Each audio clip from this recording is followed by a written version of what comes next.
Like అక్కర్లేదు, subscribe అక్కర్లేదు. మీరిచ్చే కామెంట్ మాకు చాలా ముఖ్యం. దయచేసి కామెంట్ చేయండి. మాజీ సీఎం వైఎస్ జగన్ పాలన మళ్ళీ కావాలంటే లైక్ చేయండి, వద్దంటే కామెంట్ చేయండి. ఆంధ్రప్రదేశ్ రాజకీయాలు మరోసారి అత్యంత నాటకీయ మలుపు తిరుగుతున్నాయని వైఎస్ఆర్ కాంగ్రెస్ పార్టీ వైసీపీ అధినేత మాజీ ముఖ్యమంత్రి వైఎస్ జగన్మోహన్ రెడ్డి గారిపై దారుణ కుట్ర జరుగుతుందంటూ రాజకీయ వర్గాల్లో, సామాజిక మాధ్యమాల్లోనూ గుసగుసలు పెరిగిపోతున్నాయి. ఎన్నికల్లో ఘోర పరాజయం తర్వాత ప్రతిపక్ష పాత్రలో ఉన్న జగన్ గారిని మరింత ఇరుకును పెట్టాలడానికి, ఆయన రాజకీయ భవిష్యత్తును దెబ్బతీయడానికి ఒక అదృశ్య హస్తం పనిచేస్తుందని వైసీపీ శ్రేణులు బలంగా నమ్ముతున్నాయి. ఈ ఊహాజనిత కుట్ర వెనుక ఏముంది? తాజా రాజకీయ పోకడాలు దీనికి ఎలా దోహదపడుతున్నాయి? గత ఎన్నికల ఫలితాలు అందరినీ ఆశ్చర్యపరిచాయి. వైఎస్ జగన్ గారికి అత్యంత నమ్మకస్తులైన కొందరి సీనియర్ నాయకులు చివరి నిమిషంలో పార్టీని వీడడం, పార్టీ అంతర్గత సర్వే రిపోర్టులు లీక్ కావడం, కీలకమైన నియోజకవర్గాల్లో ఊహించని రీతిలో ఓట్ల చీలిక జరగడం వంటి అన్నింటినీ వైసీపీ నేతలు ఇప్పుడు ఒక కుట్ర కోణంలోంచి చూస్తున్నారు. ప్రభుత్వ వ్యతిరేకత సహజమే, కానీ ఒక్కసారిగా ఇంతటి పతనం సాధారణం కాదు. ఇది ఖచ్చితంగా ఒక పక్కా ప్రణాళిక అని ఒక సీనియర్ నాయకుడు పేర్లు చెప్పడానికి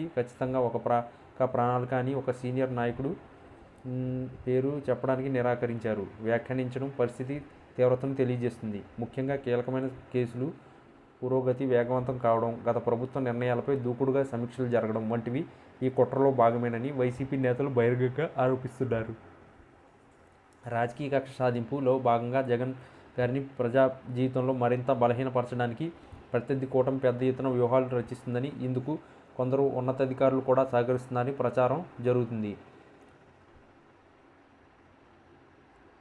రివర్స్ ట్రెండ్స్ మరియు కొత్త ప్రభుత్వం వచ్చిన వెంటనే గత ప్రభుత్వం తీసుకున్న ప్రతి కీలక నిర్ణయాన్ని ప్రాజెక్ట్ రివర్స్ చేయడం లేదా నిలిపివేయడంపై వైసీపీ తీవ్రంగా మండిపడుతుంది. ముఖ్యంగా రాజధాని వ్యవహారం, సంక్షేమ పథకాలు కోత, మార్పులు వంటి అంశంపై ఈ కుట్ర ముద్ర బలంగా పడుతుంది. తమ పథకాలను ప్రజల దృష్టిలో తగ్గించి చూపించడమే ఈ సమీక్షల లక్ష్యమని వైసీపీ వాదిస్తుంది. ప్రస్తుతం ఏపీ రాజకీయాలు సోషల్ మీడియా వేదికగా తీవ్ర స్థాయిలో నడుస్తున్నాయి. అసభ్యకరమైన పోస్టులు, డీఫేస్ వీడియోలు మరియు మార్ఫింగ్ ఫోటోలతో కూడిన వార్ రూమ్ స్టైల్ ప్రచారం జోరందుకుంది. జగన్ గారిని వ్యక్తిగతంగా లక్ష్యంగా చేసుకుని జరుగుతున్న ఈ ప్రచారం కూడా ఈ పెద్ద కుట్రలో భాగమేనని, అడ్డదారుల్లో రాజకీయ లబ్ధి పొందాలని చూస్తున్నారని వైసీపీ నేతలు అంటున్నారు.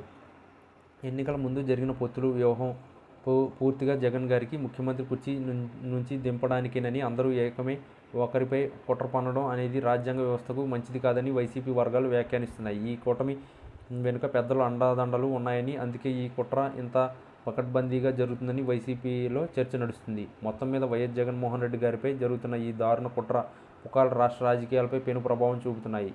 తమ అధినేతను అన్యాయం జరుగుతుందని నమ్ముతున్న వైసీపీ శ్రేణులు వీటికి ధీటుగా రాజకీయ పోరాటం చేసేందుకు సిద్ధమవుతున్నట్లు తెలుస్తుంది. న్యాయపరమైన అంశాలు, ప్రజా ఉద్యమాలతో ముందుకు వెళ్లాలని, అసలు కుట్ర కోణాన్ని ప్రజల ముందు ఉంచాలని జగన్ గారు వ్యూహరచన చేస్తున్నారని వినికిడి.